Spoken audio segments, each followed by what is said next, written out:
নিজের ইনকামের পুরোটাই পরিবারের জন্য খরচ করেন না। অনেকে হয়তোবা এই শিরোনামটা শুনে অনেকে অবাক হয়ে যাচ্ছেন, এটা আবার কেমন কথা? ইনকাম তো করি পরিবারের জন্য, সন্তান সন্ততির জন্য, বাবা মার জন্য, আত্মীয় স্বজনের জন্য, তো ইনকাম পরিবারের জন্য খরচ করব না কেন? দেখেন, আমি যেটা বলতে চাচ্ছি, রাসূল আকরাম সাল্লাল্লাহু আলাইহি ওয়াসাল্লামের কাছে একজন সাহাবী আসলেন। আসার পরে বললেন, ইয়া রাসূলুল্লাহ, আমি আমার সমস্ত সম্পত্তি আল্লাহর রাস্তায় উৎসর্গ করে দিতে চাই, দান করে দিতে চাই। এবং আল্লাহ সুবহানাহু ওয়া তাআলা পবিত্র কুরআনুল কারীমের মধ্যে এটা বলেছেন যে এমন ভাবে তোমরা নিজেদের অর্থগুলোকে দান করে দিও না, আল্লাহর রাস্তায় খরচ করো না যে নিজেরা শূন্য হয়ে যাও, ফকির হয়ে যাও, মিসকিন হয়ে যাও। ইবনে কাসির রাহিমাহুল্লাহ তাফসীর ইবনে কাসিরের মধ্যে চমৎকার করে লিখেছেন যে এমন দান করা যাবে না যে দানের কারণে আপনি নিজে আবার ফকির হয়ে যাবেন। আল্লাহ রাসূল সাল্লাল্লাহু আলাইহি ওয়াসাল্লাম বললেন, তুমি যে সমস্ত সম্পদ দান করবা, তোমার সন্তান সন্ততির জন্য কিছু রেখেছো? কয় না, সন্তান সন্ততির জন্য কিছু রেখে তারপর আল্লাহর রাস্তায় খরচ করো। এমন ভাবে খরচ করা যাবে না যে তুমি নিজে নিঃস্ব হয়ে শূন্য হয়ে তোমার সন্তান সন্ততি নিঃস্ব শূন্য হয়ে আরেকজনের কাছে হাত পাতবে। এরকম দান ইসলামে নিষিদ্ধ। কেন বলছো এই কথাটা? দেখেন, প্রবাসে যারা অনেকে আপনারা থাকেন এবং দেশে অনেকেই আছেন, যা আয় উপার্জন করেন হয় বউয়ের হাতে দেয়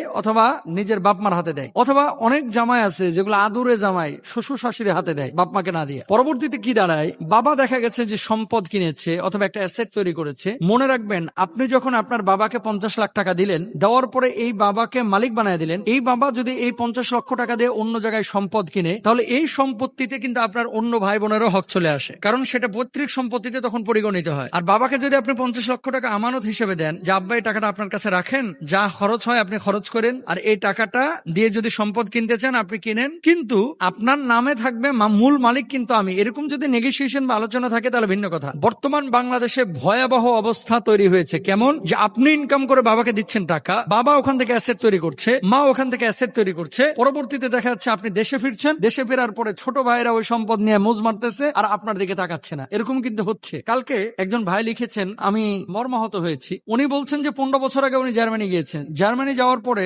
বাবার কাছে কয়েক লক্ষ টাকা তিনি রেখেছিলেন। বাবা সেটা দিয়ে ফ্ল্যাট কিনেছে। ফ্ল্যাট কিনে ওই ছেলের টাকার কৃত ফ্ল্যাট টাকা আবার ছোট ছেলেকে দিয়ে দিয়েছেন। জার্মানিতে আমার ছেলে তো ভালোই আছে। 15 বছর পরে বা 10 বছর পরে উনি দেশে এসে দেখলেন যে ওনার আসলে আলটিমেটলি কিচ্ছু নাই, যে টাকাগুলো ছিল সব খরচ হয়ে গেছে, কিচ্ছু নাই, ভাইরা ভালো ভালো অবস্থায় আছে। তো তিনি বলতেছেন যে ভাইদের কাছে গেলাম, সেখানে আমার আশ্রয় নাই, আমার বাড়িতে আমার আশ্রয় নাই, মানে একটা হিজি বিজি অবস্থা। তো অনেক সময় দেখা যাচ্ছে আপনি অ্যাসেট তৈরি করছেন বা সম্পদ তৈরি করছেন, অকৃতজ্ঞ মানুষ যদি হয় সেগুলো স্বীকার করে না। সেজন্য আপনি আপনার সম্পদ অবশ্যই একটা লিমিট রেখে খরচ করবেন এবং ক্রস করবেন না। ক্রস যদি করেন এটার ভয়াবহ খেসারত কিন্তু পরবর্তীতে দিতে হয়। সুতরাং স্ত্রীর জন্য খরচ করবেন মধ্যম পন্থায়, সন্তান সন্ততির জন্য খরচ করবেন মধ্যম পন্থায়, আল্লাহর রাস্তায় খরচ করবেন মধ্যম পন্থায়। এমন ভাবে দিয়ে দিবেন না যে একেবারে ফকির হয়ে যাবেন, আবার এমন কার্পণ্য করবেন না যে হাতগুলোকে ঘাড়ের সাথে বেঁধে রাখবেন, এটাও কিন্তু করা যাবে না। ওয়ালা তাজআল ইয়াদাকা মাগলুলাতান ইলা উনুকিক, আল্লাহ সুবহানাহু ওয়া তাআলা সূরা বনী ইসরাঈলে এটা নিষেধ করেছেন যে এমন ভাবে তোমরা হাতগুলোকে ঘাড়ের সাথে বাইধে রাখো না যে জীবনে কোনো টাকাই তুমি ফকির মিসকিনকে দাও না, মসজিদে দাও না, মাদ্রাসায় দাও না, এমনটা যাতে করে